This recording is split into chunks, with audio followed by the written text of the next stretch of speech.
Hello everyone, तो मेरा नाम सलवर्षा है। अब मैं फ़िलहाल सीए फाउंडेशन देने वाली हूँ मई अटैम्प में 2025 में। ओके, इस वीडियो में मैं बताने वाली हूँ सबसे पहले कि हम लोग के पास बस 75 डेज बचा हुआ है, तो अभी के टाइम में हम लोग को कितना सिलेबस करना चाहिए। फर्स्ट ये, सेकंड कि ऑफलाइन करना चाहिए या ऑनलाइन करना चाहिए, ये डाउट भी आता है सबको। थर्ड क्या ये 75 डेज को किस तरह से प्लान करना चाहिए वो, और फोर्थ रिवीजन कैसे करना चाहिए, आरटीपी एमटीपी करना चाहिए या भी नहीं, कितना करना चाहिए, ये सब। और फिफ्थ, ये सब जितना मैं बताऊंगी वो मैं खुद से पहले कर चुकी हूँ, वो भी दिखाऊंगी कि कैसे कैसे करना है। ओके, तो चलिए स्टार्ट कर। तो चलिए शुरू करते हैं। सबसे पहले सिलेबस। तो सिलेबस 100% करने का कोई ज़रूरत नहीं है। सारा सिलेबस के पीछे नहीं भागना कि सिलेबस कंप्लीट करना।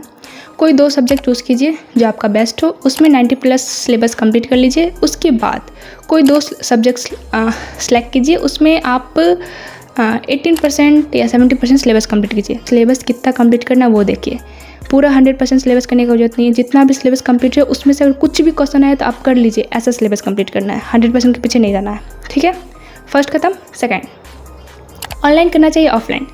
अगर आप लोग ऑनलाइन कर रहे हैं तो सबसे पहले कहाँ से कर रहे हैं, बैच से कर रहे हैं या सेल्फ स्टडी से कर रहे हैं। तो अगर आप किसी बैच को लिए हुए हैं तो वहाँ पे जो करवाया जा रहा है वो कीजिए, और बैकलॉग ना हो ये ध्यान दें। अगर बैकलॉग है तो उसको कंप्लीट करने की कोशिश कीजिए। उसके बाद रिवीजन करते रहिए, साथ में आरटीपी एमटीपी लगाते रहिए। ओके, अगर आप बैच लिए हुए हैं तो। अगर आप बैच नहीं लिए हुए तो क्या करना है, जैसे कि मैं कहीं से बैच नहीं लिया और अभी जस्ट 12 मेरा कंप्लीट हुआ है और अभी तैयारी प्रिपरेशन स्टार्ट है मेरा। ओके, कुछ दिनों से। तो सबसे पहले क्या करना है, सबसे पहले तो आप सेलेक्ट कीजिए 4 सब्जेक्ट है, चारों सब्जेक्ट में कि इस यूट्यूब पे चारों सब्जेक्ट में आपको कहाँ से पढ़ना है, किन से पढ़ना है। ओके, ये करना है पहले, सबसे पहले सेलेक्ट। ओके, उसके बाद सब सब्जेक्ट का एक प्लेलिस्ट बना लीजिए, जो फ्री कंटेंट दिए हुए हैं उसका एक जगह प्लेलिस्ट बना लीजिए और वो प्लेलिस्ट सेव करके रखिए और वहाँ से पढ़ना स्टार्ट कर दीजिए। ओके, अगर आप लोग सेल्फ स्टडी करने वाले तो। अगर आप लोग ऑफलाइन कोचिंग लिए हुए हैं तो ऑफलाइन क्या, ऑफलाइन जाइए, जो पढ़ा रहे हैं वो पढ़ाइए, सेम चीज़ सिलेबस करवा ही देंगे, वो आपको रिवीजन करना है टाइम टू टाइम और आरटीपी एमटीपी लगाना है। ओके, ये हो गया कि कैसे करना है। अब 75 डेज बचा, हम लोग के पास बस 75 डेज बचा हुआ है, उसको किस तरह से प्लान करें। जब आपको सिलेबस पता चल गया कि मेरे पास इतना सिलेबस है, इतना लेक्चर है, इतना नंबर ऑफ लेक्चर है, तो उस बेसिस पे आप सबसे पहले क्या कीजिए, सिलेबस बनाइए, इतना दिन में इतना कंप्लीट करना है, ऐसे कीजिए। और फिर रिवीजन बहुत बहुत बहुत इंपॉर्टेंट रोल प्ले करता है, बहुत ज़्यादा रिवीजन करना चाहिए। बहुत कोई बच्चा क्या होता है सिलेबस कंप्लीट कर लेता है, ठीक है, रिवीजन ही नहीं करता है। रिवीजन करना चाहिए, मल्टीपल टाइम करना चाहिए, वो बहुत बहुत बहुत इंपॉर्टेंट है। रिवीजन करना ही करना चाहिए। और रिवीजन कैसे करना चाहिए बहुत को तो यही नहीं पता होता। सब क्या करते हैं ना, सबसे पहले क्या करते हैं, सिलेबस कंप्लीट करते हैं, ओके, उसके बाद रिवीजन करने बैठते हैं।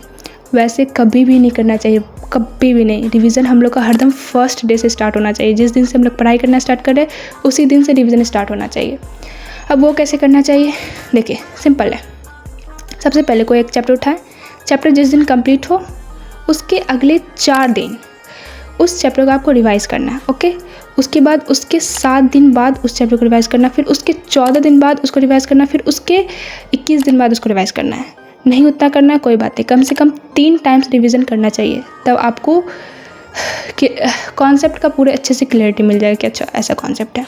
अब मैं अपना सिलेबस दिखाती हूँ, मतलब जो भी मैं बताई वो मैं पहले से करके रखी हूँ वो बताती हूँ। तो ये है मेरा प्लेलिस्ट।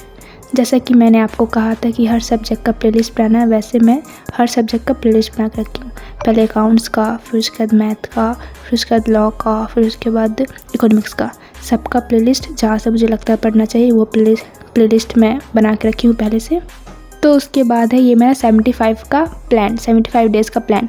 जैसे कि मैंने आपको कहा था सबसे पहले टोटल नंबर लेक्चर कितना है वो सिलेक्ट करना है, फिर पर डे कितना करना है वैसे करके करना था। तो मैं वैसे ही पहले रफ में की, उसके बाद ये है मेरा जो मैं अपने टेबल के सामने लगाने वाली हूँ।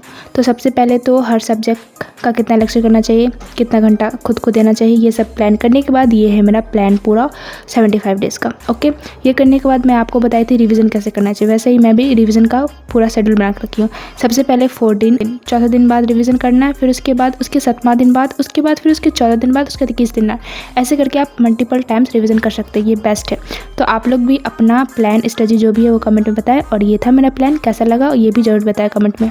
तो ये था मेरा पूरा प्लान जो कि मैं आपको दिखा चुकी हूँ, और आप लोग भी ऐसा प्लान बनाइए। और सबसे इम्पॉर्टेंट बात, प्लान बना लेना ठीक है, उसको फॉलो करना वो भी ठीक है।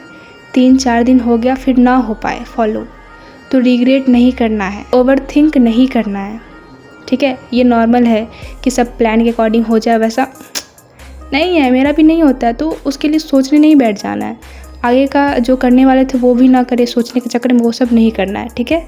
और जितना हो सके उतना ही करने का कोशिश कीजिएगा। आपको खुद का पोटेंशियल पता है, मैं इतना घंटा पढ़ सकती हूँ या फिर पढ़ सकता हूँ, तो उसी बेसिस पे प्लान बनाइएगा। तो आज के लिए इतना ही, फिर मिलते हैं नेक्स्ट ब्लॉग में। तब तक के लिए राधे राधे। अगर अच्छा लगे तो लाइक ज़रूर कर दीजिएगा, ठीक है।